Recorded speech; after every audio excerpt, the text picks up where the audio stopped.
जय हिंद दोस्तों, स्वागत है अपने इस YouTube चैनल पर। दोस्तों, आज के इस वीडियो में हम कक्षा 12 के विद्यार्थियों के लिए सिविक्स यानी नागरिक शास्त्र के महत्वपूर्ण लघुत्तरीय प्रश्न लेकर आए हैं, जो परीक्षा की दृष्टि से इम्पोर्टेंस रहेगा। आइए देखते हैं बच्चों, बहुत ही विस्तार से पढ़ाएंगे। देखो, शीत युद्ध के दौरान भारत की अमेरिका और सोवियत संघ के प्रति विदेश नीति क्या थी? क्या आप जानते हैं कि इस नीति ने भारत के हितों को आगे बढ़ाया? अथवा करके देखिए बच्चों, चाहे इसको। शीत युद्ध के दौरान अमेरिका तथा सोवियत संघ के प्रति भारत की क्या विदेश नीति थी? स्पष्ट कीजिए। देखो, कई वर्षों से बच्चों परीक्षाओं में पूछा जा रहा है। अथवा करके देगा, शीत युद्ध के दौरान भारत की विदेश नीति के निर्धारक तत्वों का उल्लेख कीजिए। शीत युद्ध किसे कहते हैं बच्चों? वह युद्ध, देखो कुछ बच्चे सोचते हैं कि शीत युद्ध माने होता है ठंडी का युद्ध। ठंडी नहीं बच्चों, ऐसा युद्ध जिसमें युद्ध युद्ध नहीं होता, लेकिन युद्ध जैसी स्थिति बनी रहती है। युद्ध नहीं होता, ना ही कोई रक्त बहता है, यानी युद्ध नहीं होता और युद्ध जैसी स्थिति हमेशा बनी रहती है। आइए बच्चों, इसका जो है क्वेश्चन देखेंगे, मोस्ट इम्पोर्टेंस है। देखो, शीत युद्ध के दौरान भारत ने अपने आप को दोनों गुटों से अलग रखा। दो गुट कौन से बच्चों? एक था अमेरिका गुट, एक था सोवियत संघ, जिसको आज के परिप्रेक्ष्य हम लोग रूस कहते हैं। यही दो गुट थे, दोनों गुटों से अलग रखा। द्वितीय स्तर पर भारत ने नव स्वतंत्रता प्राप्त देशों का किसी भी गुट में जाने का विरोध किया। यानी भारत जो है किसी गुट में नहीं रहने का प्रयत्न किया, किसी हम गुट में नहीं रहेंगे। भारत ने गुट निरपेक्षता की नीति अपनाई, यानी किसी गुट में, ना तो अमेरिका गुट में ना तो सोवियत संघ में।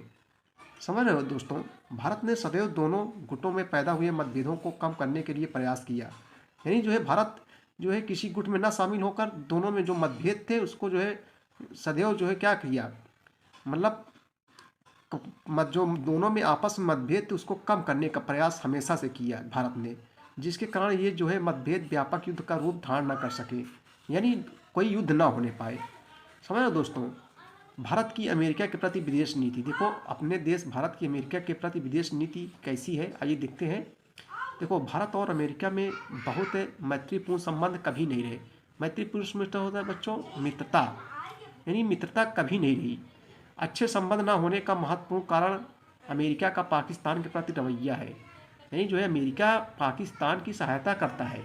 अमेरिका ने कश्मीर के मामले पर जो है सदा पाकिस्तान का समर्थन किया। कश्मीर जानते हो आदि बच्चों विवाद रहता है इंडिया और पाकिस्तान के बीच, और पाकिस्तान को सैनिकों को सैनिक सहायता भी दी। इसने अमेरिका ने पाकिस्तान ने 1965 और 1973 के युद्ध में अमेरिका में हथियारों का प्रयोग किया। जब 1965 में जो है पाकिस्तान आक्रमण किया तो 1965-71 में तो बच्चों जो अमेरिका था, अमेरिका हथियारों का प्रयोग किया, यानी पाकिस्तान अमेरिकी हथियारों का ही प्रयोग किया था। समझ रहे हो? बांग्लादेश के मामले पर अमेरिका ने भारत के विरुद्ध 7वां समुद्री बेड़ा भेजने की कोशिश की थी। 1981 में अमेरिका ने भारत की जो है भावनाओं की परवाह न करते हुए पाकिस्तान को आधुनिकतम हथियार दिए, यानी नए तरीके के हथियार भी दिए। जून 1985 में प्रधानमंत्री राजीव गांधी अमेरिका गए तो संबंध में थोड़ा जो है बहुत सुधार कुछ हुआ। उसके बाद में जनवरी 1989 में जॉर्ज बुश जो अमेरिका के राष्ट्रपति बने, परंतु राष्ट्रपति बुश की नीतियों में भी कोई विशेष परिवर्तन नहीं आया और प्रधानमंत्री नरसिम्हा राव ने अमेरिका के साथ संबंध सुधारने का प्रयास किया।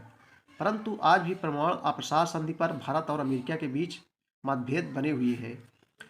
G7 के टोक्यो सम्मेलन में बिल क्लिंटन ने रूस पर दबाव डाला कि वह भारत को जो है क्रायोजेनिक इंजन प्रणाली न बेचे। जो है बिल क्लिंटन अमेरिका के राष्ट्रपति भी रह चुके हैं।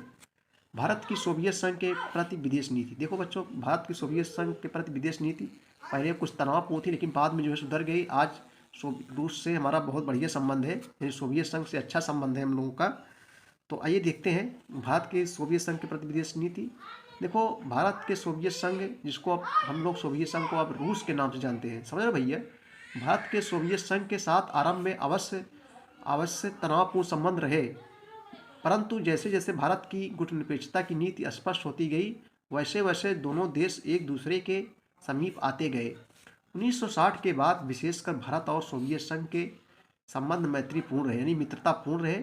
9 अगस्त 1971 को भारत और सोवियत संघ के बीच शांति, मैत्री और सहयोग की संधि हुई। यह संधि में होता है बच्चों समझौता। यह संधि 20 वर्षीय थी, यानी 20 वर्षों की थी, और दोनों देशों के नेताओं की एक दूसरे के देश की यात्राओं से दोनों देशों के गहरे संबंध स्थापित हुए हैं। दोनों देशों के बीच आर्थिक व वैज्ञानिक सहयोग बढ़ाने व सांस्कृतिक संबंध बढ़ाने के लिए कई समझौते हुए और 9 अगस्त 1991 को 20 वर्षीय संधि यानी 20 वर्षों की समझौता 15 वर्ष के लिए और बढ़ा दी गई। परंतु 1991 के अंत में सोवियत संघ का बड़ा तेजी से विघटन हो गया। यही सोवियत संघ बच्चों में विघटन कब हुआ था? 1991 ईस्वी। एक परीक्षाओं में पूछा जाता है, एक नंबरी का।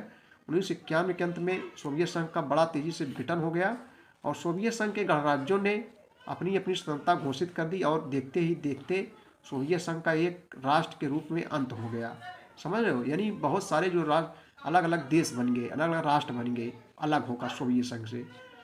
और भारत ने सोवियत संघ के स्वतंत्र गणराज्यों से संबंध स्थापित किए और रूस के राष्ट्रपति बोरिस येल्त्सिन ने भारत के प्रधानमंत्री नरसिम्हा राव को जो है विश्वास दिलाया कि रूस के भारत के साथ मैत्रीपूर्ण संबंध बने रहेंगे। और भारत के रूस के साथ मैत्रीपूर्ण संबंध है। भारत के रूस के साथ क्या है बच्चों? मित्रतापूर्ण संबंध आज भी है।